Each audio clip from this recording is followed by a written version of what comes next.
What if I told you that seeking approval from those who haven't awakened spiritually is like asking a sleeping person for directions?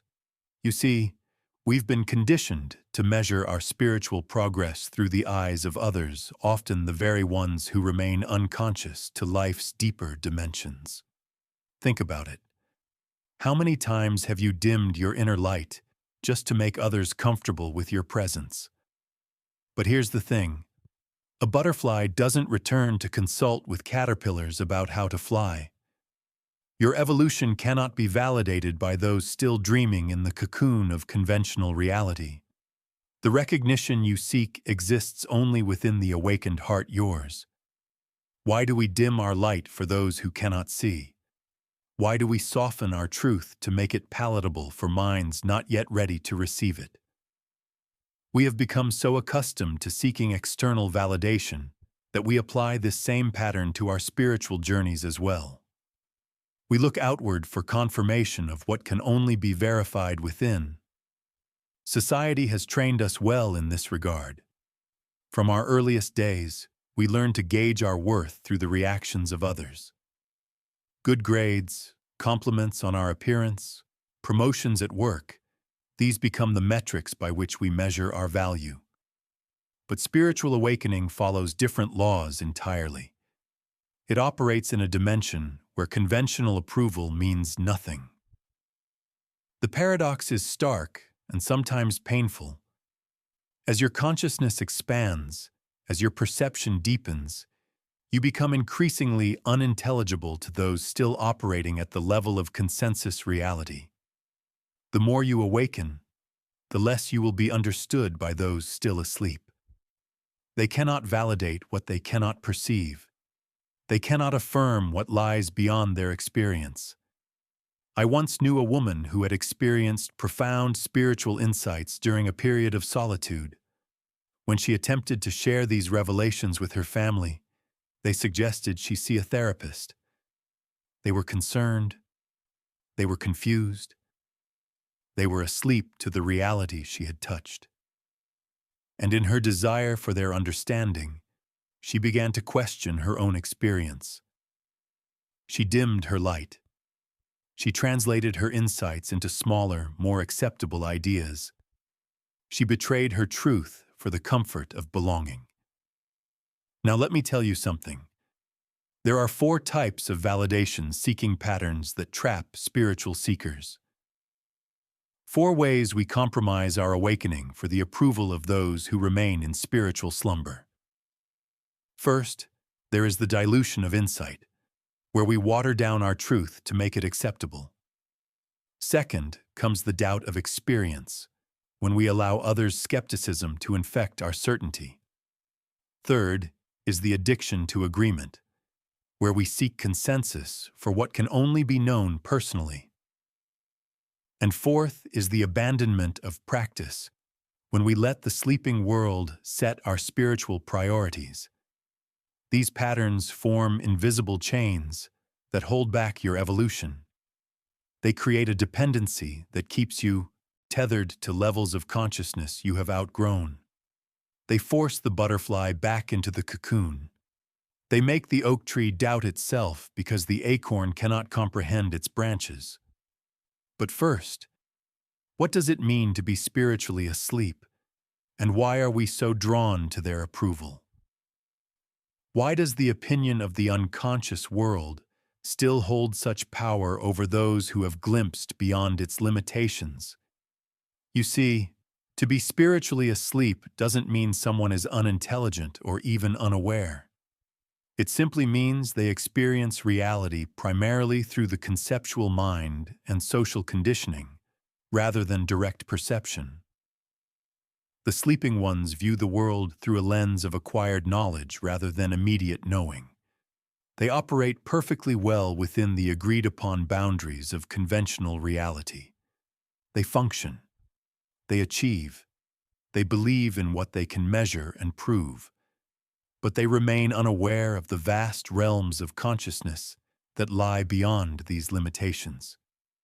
We must understand that those still asleep are not to be judged for their condition. Each consciousness unfolds at its own pace, according to its unique journey. Some souls are simply at different stages of their evolution, operating at the precise level appropriate for their current learning. The caterpillar is not wrong for being a caterpillar. The acorn is not failing by not yet being an oak. Each state of awareness serves its purpose in the great unfolding of cosmic intelligence. First, let us examine the pattern of seeking approval from family members who cannot comprehend your spiritual path. This is perhaps the most painful of all validation traps, because family connections run deep in our emotional body. When you begin to awaken, you may notice subtle shifts in how you perceive reality, how you process emotions, how you relate to material concerns. But your family remains anchored in the familiar paradigm where success is defined by career advancement, financial stability, and social status. When you speak of energy, consciousness, or present moment awareness, they may look at you with confusion or concern. They might dismiss your insights as a phase or worse, worry that you've joined some strange cult. And because their approval has been so fundamental to your sense of security since childhood, their lack of understanding creates a profound dissonance. It's like showing colors to someone who has only ever seen in black and white. No matter how vividly you describe the red of a rose or the blue of the sky, they cannot validate what lies outside their perceptual range. Second, we fall into diluting our spiritual insights to make them palatable for conventional friends and colleagues. This happens subtly, often without our conscious awareness. You begin to translate your direct experiences into language that won't alienate others. You carefully avoid spiritual terminology. You frame your insights as interesting philosophical ideas rather than lived revelations. You laugh along when others joke about meditation or consciousness exploration. You present a diluted version of yourself, hoping for connection, but creating only a pale simulation of authentic relationship. It's like a traveler who has seen the vast beauty of the Himalayas, trying to describe them using only words permitted in casual conversation at a cocktail party. Absurd when you really think about it. Third, we begin measuring our spiritual progress against traditional societal metrics of success. This is truly backwards, like trying to measure the depth of the ocean with a ruler designed for paper. You find yourself wondering why your awakening hasn't brought you greater financial prosperity, why your meditation practice hasn't resulted in a promotion, why your expanded awareness hasn't made you more popular. You secretly hope that spiritual growth will somehow translate into the very forms of validation the ego craves. But consciousness is its own reward, expanding for the sheer joy of knowing itself more fully. What if the butterfly judged the success of its transformation by how well it could still crawl like a caterpillar? Fourth, and perhaps most insidious, is abandoning intuitive wisdom when confronted with logical arguments from the unconscious world. When your direct knowing conflicts with conventional thinking, there is tremendous pressure to defer to the louder, more confident voice of consensus reality. Your intuitive sense that a job isn't right for you gets overruled by arguments about security and opportunity. Your deep knowing about a relationship gets dismissed as fear of commitment. Your authentic purpose gets relabeled as impractical idealism. Slowly, the clear voice of your inner wisdom grows fainter as the mechanical logic of the sleeping world grinds on, reasonable but ultimately soulless. The price we pay for these validation patterns is nothing less than our spiritual freedom. Every time we contort our truth to fit into the narrow confines of sleeping consciousness, we betray the very awakening we seek. We sacrifice authenticity for acceptance, depth for approval, wisdom for welcome. And the cruel irony is that the acceptance we receive is for someone we are not. We have all fallen into these traps, myself included. We have all felt that sharp contraction when a loved one looks at us with confusion rather than comprehension. We have all swallowed our deeper knowing to smooth social interactions. We have all, at times, abandoned the authority of our direct experience in the face of conventional certainty. Let us look more closely at seeking validation from family members who cannot comprehend your path. The family system operates as a powerful field of psychological and energetic patterns. When you begin to shift your consciousness, you disrupt this field. You become a variable in what was once a stable equation. Your awakening creates discomfort, not because your family wishes to limit you, but because your transformation requires them to update their understanding of who you are, and by extension, who they are in relation to you.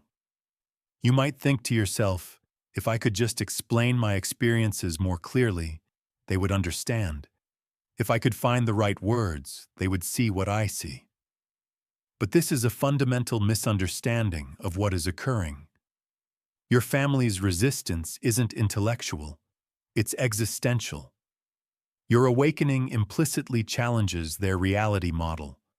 Your growth invites theirs.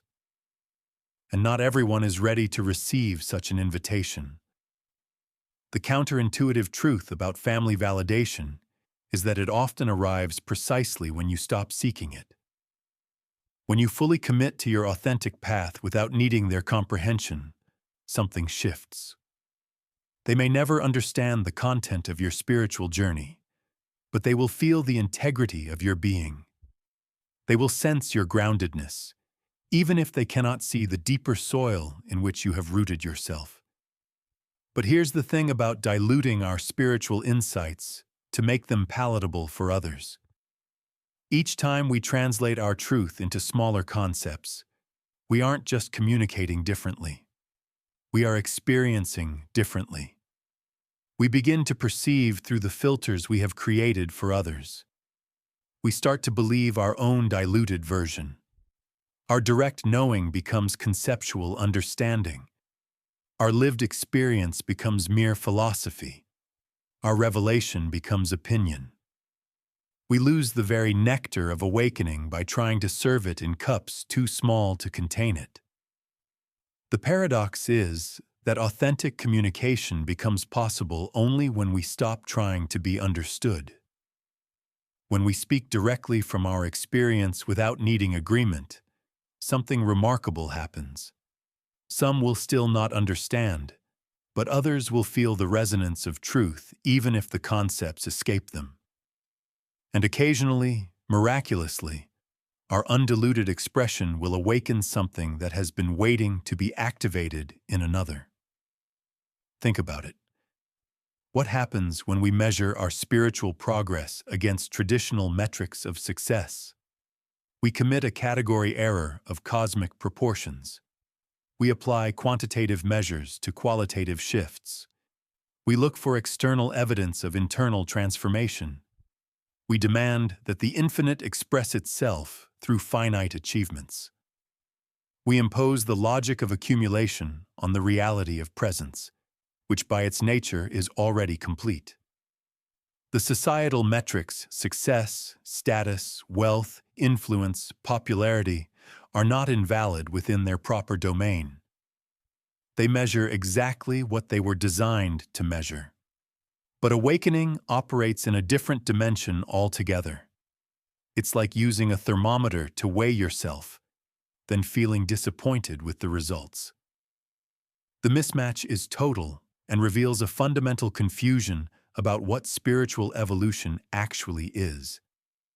With abandoning intuitive wisdom when faced with logical arguments, we witness perhaps the greatest tragedy of spiritual seekers. The voice of intuition speaks a different language than conceptual reason. It communicates through sensation, through immediate knowing, through resonance and discord in the body itself. But when this knowing conflicts with the seemingly solid logic of consensus reality, we too often surrender our deepest truth. The intellect will always be able to construct convincing arguments against the guidance of intuition. It will cite statistics and precedent. It will appeal to common sense and practical considerations. It will generate endless reasons why your inner knowing cannot be trusted. And in this battle between intuition and intellect, the louder, more articulate voice usually wins. But winning the argument and discovering truth are entirely different achievements. The oak tree doesn't require validation from acorns. It doesn't lean down to its origins seeking approval for how tall it has grown. It doesn't question the shape of its branches or the reach of its roots based on the opinions of seeds. It grows according to its nature, responding to light and wind, earth and rain. Its validation comes from its alignment with its own intrinsic nature, not from external approval of any kind. Now let us turn toward liberation from these patterns that bind us to the sleeping world and its limited understanding. There is a way to honor your awakening without requiring validation from those who cannot yet comprehend it. There is a path that respects both your evolution and the current state of others. To free yourself from seeking approval from family members, practice radical self-authorization. Give yourself complete permission to experience reality as you experience it. Understand that your perception doesn't require external confirmation to be valid. Your awakening is between you and the universe, not you and your family. Love them exactly where they are, while allowing yourself to be exactly where you are. This doesn't mean proclaiming your spiritual insights at the dinner table. It means quietly owning your truth without needing it to be seen or understood by others. For the pattern of diluting your wisdom, practice speaking from direct experience rather than acquired concepts. When appropriate, share what you have known, not merely what you have learned. Use language as a pointer rather than a container. Recognize that true communication happens in the spaces between words, in the resonance that occurs when authenticity meets receptivity. Sometimes silence communicates more than speech ever could. Trust in the intelligence of silence. To overcome measuring your spiritual progress by conventional metrics, redirect your attention to the true indicators of awakening. Notice the decreasing gap between stimulus and response in your life. Observe your growing capacity to remain present with discomfort. Recognize your expanding ability to hold contradictory truths simultaneously without needing resolution. Feel the deepening sense of connection with all life.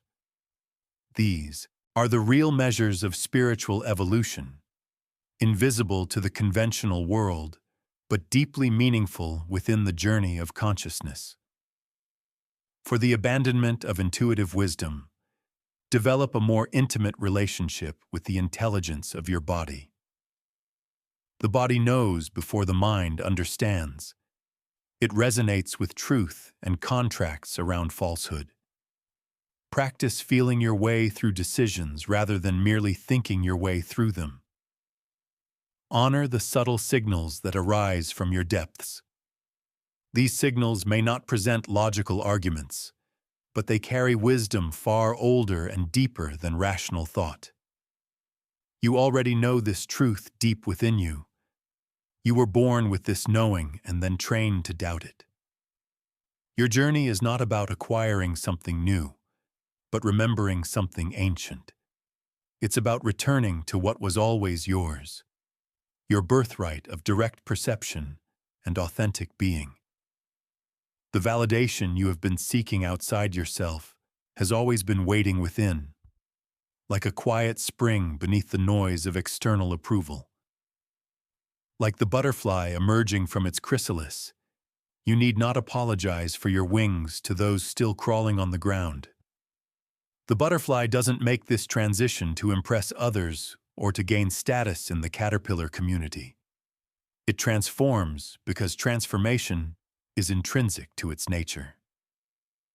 Its validation comes from the perfect alignment of its being with its purpose, from the exquisite rightness of expressing exactly what it is meant to express. Here is the paradox that contains such liberation. In releasing your need for validation from those who are spiritually asleep, you develop genuine compassion for their condition. When you no longer need them to be different than they are, you can truly see them, perhaps for the first time. You recognize that their sleep serves them exactly as it must in this moment of their journey.